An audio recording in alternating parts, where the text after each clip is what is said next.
माझं नाव पांडुरंग माणिकराव साखरे. ही आपली ड्रॅगनची बाग आहे. बागेला किती महिने झाले? 17 महिने पूर्ण झाले. आतापर्यंत पहिल्या लॉट मध्ये 2.5 टन माल गेला. त्याच्यानंतर आता 1-1.5 टन माल जाईल.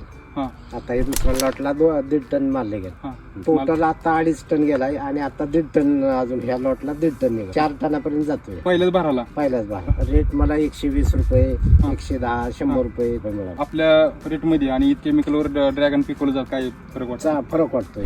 येताना आपल्या माल टेस्टी लागतोय आणि माल साईज मोठी होती. साईज मला 500 ते 900 ग्रॅम पर्यंतची सगळी. मार्केटमध्ये माझा माल गेला की लगेच उचलतोय माल. कशामुळे येतात ते? खायला चव वेगळी लागली त्याची. खायला गोड लागतंय ते. इतर रासायनिक ह्याच्यापेक्षा खायला चव ह्याची वेगळी आहे. तुम्ही जर एसटी वैदिकवर क्वालिटी पिकवली तर तुमचा कोणताही कसलाही माल असू द्या तर त्याला क्वालिटीचा रेट भेटणार. क्वालिटीचा रेट रासायनिकच्या पाठीमागे न लागता एसटी वैदिकचाच वापर करा. विषमुक्त शेती पिकवा. म्हणजे विषमुक्त शेती पिकवली पाहिजे. पिकवली पाहिजे. एसटी वैदिक वापरल्यानंतर कुठली समस्या येत नाही प्लॉट मध्ये. कुठली समस्या. 17 महिन्यात तुमचा आज किती टन माल गेला? 4 टन जातोय ना. अजून नंतर नोव्हेंबर पर्यंत चालणारा बाग अजून नंतर जाईल. आता तुमच्या बरोबरचे प्लॉट असतील त्यांचा एवढा माल निघाला नाही, कोणाचाच निघलेला नाही एवढा माल निघलेला. खरी ताकद कशाची?